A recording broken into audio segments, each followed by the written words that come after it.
피지크 정보를 공유하는 채널 피지크 왕국입니다. 몽키 브라운 태닝샵이고요.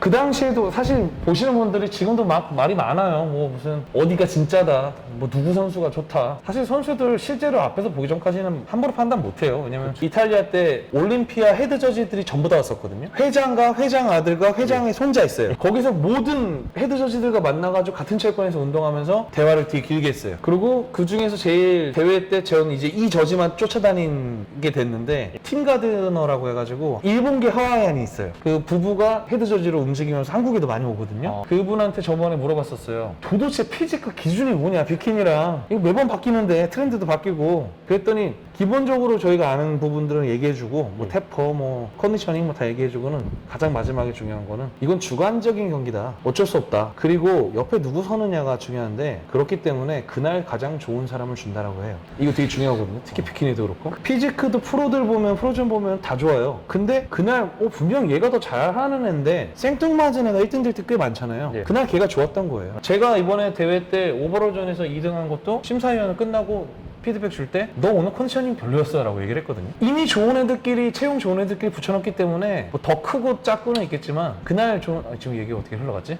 이게 참 재밌는 게 저는 유튜브 지금 안 하잖아요.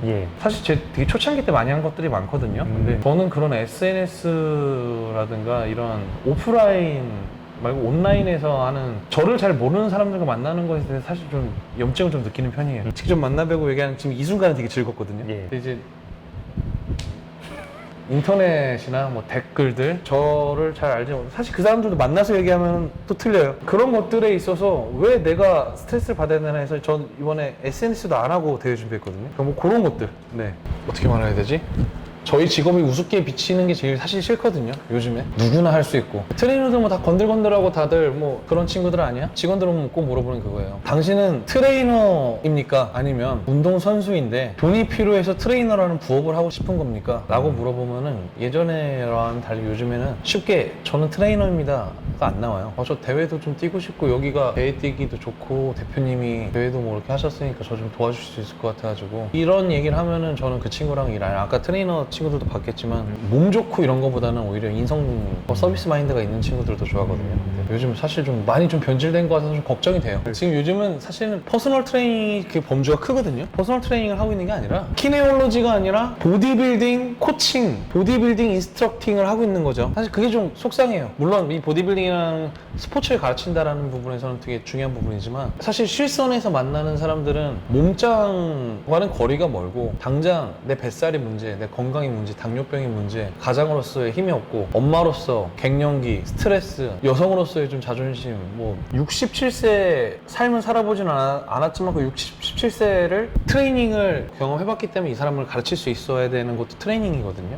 요즘 뭐 트레이너다라고 뭐 유튜브나 이런 데 나오는 친구들이 과연 얼마나 트레이닝을 해봤는지, 그러니까 보디빌딩이 아니라 트레이닝을 할 자격 요건이 되어져 있는지 이런 부분들이 좀 속상하기도 한데 제가 유튜브에서 뭐 아무리 뭐 그렇게 얘기해봤자 오히려 반대로 이제 그런 친구들이 더 많아서 그 친구들이 뭐 가끔 가다가 이제 얘기를 듣기로 좀 성의 없이 트레이닝을 한다. 뭐 그건 제가 직접 보지 못한 거니까요. 건너 듣거나. 이 계통에 오래 있던 사람으로서 좀 씁쓸한 게 좀 많은 건 사실이에요. 새로운 친구들이 제가 대회를 나가야 되니 일주일 동안 전 속을 좀 빼겠습니다라고 얘기할 때는 일주일 동안 회원들이 기다려야 되나? 이런 생각을 하기도 하거든요. 무엇이 당신의 본업인가? 당신은 선수인가? 아니면 트레이너인가? 선수와 트레이너를 겸하는가? 뭐 요즘 뭐 얘기도 많이 나오는데 의사가 처방을 하고 트레이너는 처방을 받은 내용을 트레이닝을 할 수는 있는데 진단을 하는 트레이너들이 왜 이렇게 많은지 이런 내용들을 사실 제 유튜브에 이렇게 많이 담지 않으려고 했던 게 제가 제 필드에서 열심히 하다 보면 언젠가는 인정받을 수 있는 거니까. 재밌는 게 미국도 사실 지금 우리나라랑 비슷해요. 외국에 가면 이제 원체 짐들 많이 돌아다니니까 예전처럼 뭐 CES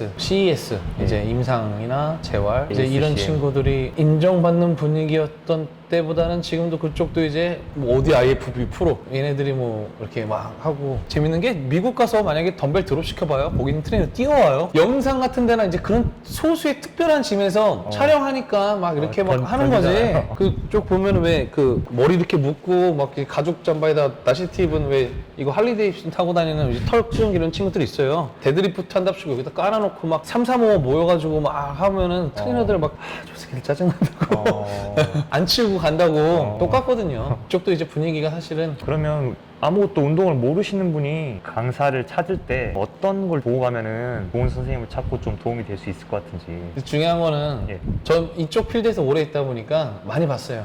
이론으로 너무나 많은 것을 알고 있는데 실제로 본인이 운동을 안 해요. 그래서 말로만 하고 실질적인 경험도라든가 이해도가 부족한 친구들도 많이 봤고요. 어떤 센터 가면은 이제 뭐 팀장이 막 정말 공부만 많이 했는데 몸은 없어. 그런데 밑에 친구들은 몸은 좋은데 팀장은 맨날 공부 얘기만 하니까 트레이너들은 막 열받는 거죠. 아, 쟤는 뭐 그냥 머리로만 트레이닝 하나? 실제로 뭐 트레이닝 하는 거 보면 좀 너무 치우쳐 있어가지고 아까 말한 대로 뭐 회원님은 뭐 장요근이 뭐 유연성이 부족해가지고 뭐 해가지고 여기 스트레칭을 뭐 만져지지도 않는 거를 막 넣어가지고 만진다가도 막 이런 친구들도 있고, 반대로 한쪽 가면은 뭐 이론적인 몸은 전혀 배제하고 내가 운동했던 방식대로 하면 너는 몸이 좋아질 거야. 으쌰으쌰 냅다 드는 게 최고지. 무게는 이빨이 쳐야 돼. 뭐 이런 식이죠. 자격증을 많이 갖고 있다고 그게 반드시 그것도 아니고 기본적인 이런 요소들은 확인을 하시되 가장 중요한 거는 만나보고 그 사람의 인성 그리고 그 사람이 당신을 대하는 태도, 제일 중요한 건 그건 것 같아요. 내가 당신의 문제를 해결해 주고 싶고 저는 그 문제를 해결하는 방법을 이렇게 접근하겠습니다. 지금도 중량을 잘 다룬다든가 아주 강한 근력으로 운동을 하는 스타일이라기보다는 가동 범위, 근신경계, 추적과 신전, 운동을 단시간 동안 지지고 볶고 이제 뭐 슈퍼세트, 컴파운드 세트 뭐 다양한 트레이닝 방법으로 풀어가는 스타일이에요. 10kg 더 들면 되는데 계속 올라갈 수는 없잖아요. 어느 정도 한계 지점이 오고 관절에 한계도 있을 수가 있기 때문에 저 같은 경우에 토로소가 좀 작기 때문에 예. 안정성이 어느 정도 중량 이상 높아지면 떨어지거든요. 중량을 올릴 수 있는 한계치는 거의 지금 온 것 같고 이제 증량을 하는 데 있어서 갖고 있을 수 있는 옵션이 남들보다 좀 더 피곤한 옵션을 갖고 있는 거죠. 흔히 말하는 상대로 얘기하면 어느 정도 하시는 건가요? 이 3대 중량 얘기를 많이 하잖아요. 예. 가장 중요한 건 전제 조건이에요. 예를 들어서 신전을 탁 놔요. 그리고는 뭐 튕겨내서 리프팅 식으로 중량을 올리는 스타일도 있을 테고, 이런 조건들을 엄격하게 한 상태에서는 벤치프레스는 반복 횟수 6RM 정도로 잡으면 한 110에서 120 정도가 될 테고요. 데드리프트는 벤치프레스의 계산대로 나와요. 1.3배 정도. 스쿼트 같은 경우에는 벤치프레스의 뭐 1.1배에서 1.2배 정도. 그 세 가지 운동은 평소에 많이 하시나요? 요즘은 안 하시는 분들도 많이 있으시고요. 저는 다 해요. 기본적인 웨이트 트레이닝의 조합으로 운동을 하는 편이에요. 다른 좀 특징적인 부분이 있다고 하면 어깨 운동이랑 등 운동에 있어서는 둘 다 약점인데, 등 운동 같은 경우에는 뭐 다양성을 좀 주는 편인데 기본적으로 풀업을 항상 10세트 가까이는 하는 편이에요. 어떤 방법이든. 풀업 계통의 위에서 밑으로 광배근의 바깥쪽을 너비감 있게 자극할 수 있는 운동하고, 로우 계통의 운동을 견갑골의 사용을 최대한 높이는 로우 계통의 운동하고, 견갑골은 고정되어져 있을 때 광배근의 사용을 높이는 로우. 이거를 한 번 다 넣을 때도 있고요. 상황에 따라서는 이걸 분리해서 운동하기도 하고요. 견갑골까지 쓰신다는 거는 뭐 뒤에 능형근이나 중부 승모까지 짓쓰는 식으로 그쵸. 네. 말씀하시는 그럴 경우는 거의 승모 운동 쪽으로 좀 흘러가죠. 어깨 운동 같은 경우에는 레이즈 비율이 많아요. 아, 레이즈 위주요? 네. 가슴 같은 경우는 프레스랑 플라이 중에 반반인 것 같아요. 반반이라고도 어떻게 보면 할 수가 없는 게, 메인 운동 같은 경우에는 뭐 벤치프레스 10세트를 중량감 있게 다양한 반복 횟수를 하고, 이게 끝나고 나서 그 뒤에는 컴파운드를 역으로 한다든가 레이즈를 먼저 하고 프레스를 뒤에 넣는다든가, 레이즈가 아니구나 플라이구나, 선피로 운동도 상당히 좋아하고, 그럴 경우에는 플라이만 한 12세트 정도를 상당히 타이트하게 잡고 고반복으로 한 후에 뭐 벤치프레스를 한다든가 이런 식이기 때문에 종류를 그럼 몇 종류 정도 하시는 거예요? 한 4가지? 45분에서 50분 내에 끝내는 편이에요. 운동 거의. 그러니까 20에서 한 25세트, 많을 때는 28세트까지, 컴파운드 같은 경우는 그렇게 되겠죠. 했을 때 50분 내에 거의 다 끝나는 편이에요. 어깨 운동은 35분에서 40분 내에 더 타이트하게 집약해서 하는 편이고, 사실 이게 어쩔 수 없는 게 수업이 낮부터 계속 있어요. 그러면은 수업 끝나고 1시간이 비면은 이때 웨이트 40에서 45분 하고, 웨이트 45분씩 한 부위, 짧게 또 한 부위, 유산소 운동을 뭐 30분씩 5번도 꺼내본 것 같아요. 계속 다 중간중간 비는 시간에 나눠서 하신 거네요? 네. 안 되면 뭐 저녁에 퇴근하고 집에 가서 강아지 데리고 산책 2시간 뭐 이런 식으로 해서. 지금 이번에는 약간 변형된 케토로 갔어요. 약간 지방량을 오히려 늘리고 탄수를 줄이고, 혈액 내 이제 당 수치가 상당히 떨어진 상태로 대일 준비를 오래 하다 보니까 대신에 이 상황에서는 염분을 되게 많이 늘렸어요. 닭가슴살도 뭐 할인 닭가슴살 이런 거 있잖아요. 600ml짜리 100g당. 계란은 감동란 하루에 한 30알씩 먹으면서, 흰자 자체에는 100ml 정도가 들어가 있어요. 100ml요? 그러면 계란 30배를 흰자로만 먹어도 3000ml를 먹는다는 얘기인데, 감동란 같은 경우에는 그걸 염지를 방수를 했기 때문에 2배 이상은 되겠죠. 거기서만 6,000ml, 한 10,000ml에서 15,000ml 정도를 탄수화물을 많이 줄였기 때문에 예. 퍼포먼스가 안 나오는 걸 염분으로 수분을 묶어둠으로써 그나마 퍼포먼스를 유지하면서 간 거죠. 이 방법은 상당히 좀 드라이하게 맞추고 염분에 대한 몸의 변화 반응이 적다는 점에서 되게 좋아요. 이번에 했던 방법이에요. 지금 말하신 양은 대충 보충제 스쿱으로 뜨면은 소금을 그거 한 3분의 1 정도 그렇죠. 떠서 네. 하루에 드시는 정도 양이라고 보시면 될 것 같습니다. 이번엔 좀 변형된 방법이었어요. 아까 말씀드렸다시피 사이즈보다는 다이어트에 좀 초점을 맞추고 컨디셔닝과 테퍼, 그러니까 허리 얇기와 상체의 이런 테퍼 느낌에다가 다분히 출제자의 의도에 딱 맞춤 트레이닝을 한 거고, 제가 원래 가장 좋아하는 방법은 단백질량과 탄수화물량을 일정하게 맞춰놓고 단백질 주로 한 900에서 한 1kg 정도, 탄수화물 같은 경우에는 800에서 700 정도로 시작해서 다이어트 좀 조일 때 한 400까지 떨어뜨렸다가 다시 V자로 늘려서 600g 정도로 꾸준하게 맞추고, 로딩이나 밴딩 개념 없이 수분 조절만 자연스럽게 하면서 대회 나가는 걸 가장 선호하거든요. 탄수화물은 체중당 3g에서 4g 정도. 그리고 피지크 쪽에서 사실 저는 투머치 밴딩과 로딩을 통한 보디빌딩식 접근 방법보다는 몸이 리바운딩 없는 상태, 염분에도 좀 평이하고 수분에도 평이한 상태로 가다가 자연스럽게 수분만 떨어뜨려서 나가는 형태가 이상적이라고 봐요. 염분에 있어서는 확실한 게 염분과 퍼포먼스는 직결되는 문제이기 때문에 오히려 탄수화물을 좀 줄이더라도 염분량이 늘어나면은 퍼포먼스가 좀 살아있거든요. 염분은 쉽게 말하면은 이만큼 먹다가 요만큼 줄여도 드라이해져요. 근데 요만큼 먹고 있는데 그 다음에 더 드라이 하려고 하면은 힘들고,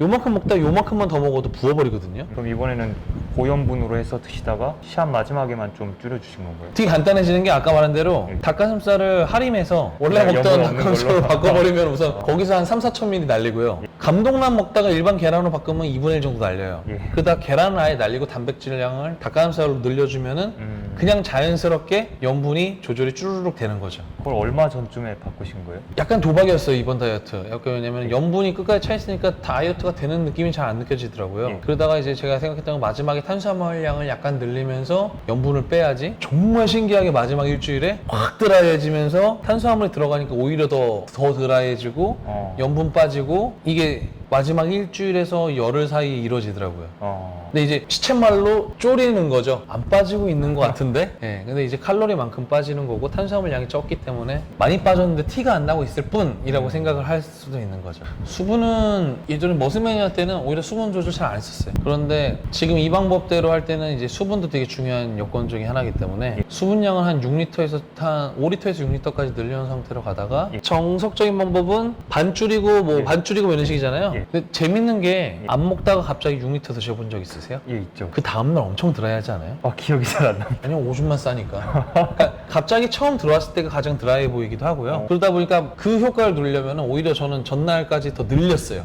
마지막 전날은 8리터까지 늘려서. 시합 전날이요? 네. 5시, 그 대신 그 8리터가 새벽부터 먹은 8리터라 그날 제 시합 일정이 오전이었기 때문에 한 4시인가 5시까지 한 8리터 먹고는 오후 4시, 5시까지요? 네.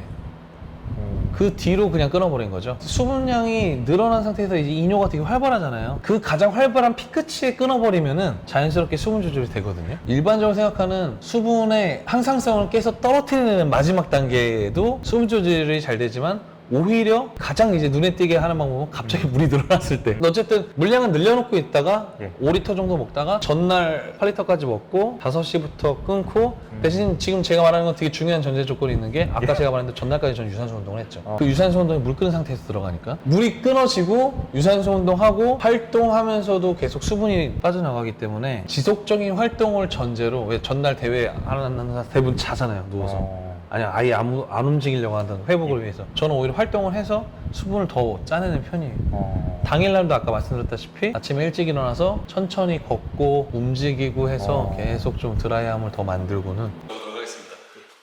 제가 받았던 상들, 가장 아끼는 트로피는 사실 저쪽에 있는 미국에서 딴 그랑프리 트로피 2장.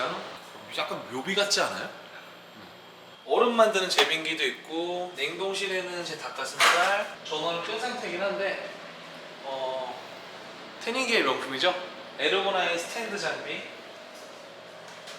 네, 2대 합치면 웬만한 좋은 차를 살 수 있는 걸로 알고 있어요. 그리고 이거는 베드형, 마찬가지로 에르고라인사의 어피니티 700이라고 하는 차입니다.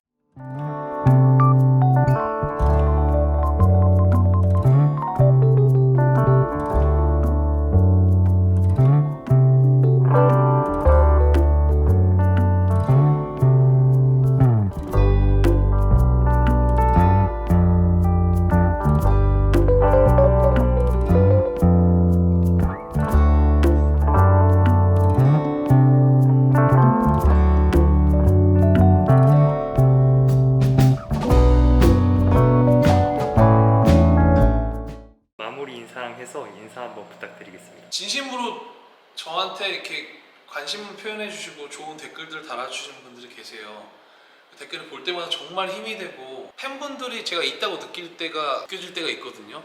그럴 때마다 정말 감사하고 제가 저는 이런 좋은 평가를 받아도 되는 사람인가 라고 느낄 때가 많아요. 사실 제가 능력이 안 되고 너무 바쁜 와중에 성격이 또 그렇게 되지도 못하고 해서 일일이 다 좀 피드를 줄 수 있는 성격이나 좀 그런 부진함을 갖고 있었다면 참 좋았을 텐데 그런 부분들이 모자라서 항상 좀 죄송한 마음을 갖고 있어요. 단 제가 SNS가 아니라 바깥에서 지나가다가 저를 얘기해 주시고 아는 척 해 주시고 혹여 사진을 찍자고 내지는 뭐 이렇게 해주신다고 하면은 정말 흔쾌하게 이렇게 오히려 바깥에서 더 긴 얘기를 나눌 수 있을 것 같거든요. 그래서 혹시나 저를 보시는 분들 아는 척 해주시고 친한 척 해주시면 제가 아마 더 좋아할 겁니다. 문자나 자판보다는 오프라인에서 만났을 때 사람 냄새 나는 공간에서 만났을 때 더 빛을 발하는 사람이라고 생각하기 때문에 저를 좋아해 주시는 팬분들 우선 제가 좀 더 이렇게 피드 잘 못 드리는 분 정말 죄송하고요. 단 이제 더 좋은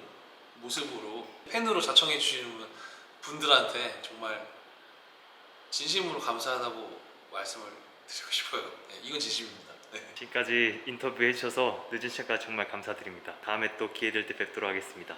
감사합니다. 네, 다음에 뵙겠습니다.